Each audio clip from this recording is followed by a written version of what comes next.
কোনো কষ্ট ছাড়া, কোনো মেহনত ছাড়া, কোনো পরিশ্রম ছাড়া আল্লাহ তাআলা কাউকে কিছু দেন না।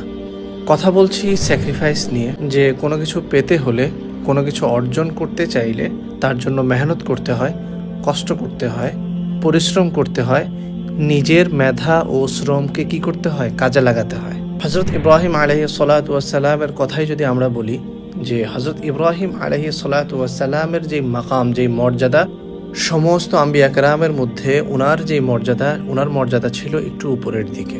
আপনি হয়তো জানেন যে হযরত ইব্রাহিম আলাইহিস সালাতু ওয়াস সালাম তিনি কোনো কমন পারসন ছিলেন না, কোনো সাধারণ কোনো নবী ছিলেন না।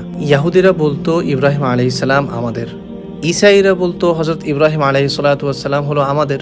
আর আল্লাহ তাআলা বলেন যে না তিনি ইহুদি, না তিনি ঈসাই, তিনি হলেন হানিফা মুসলিমা।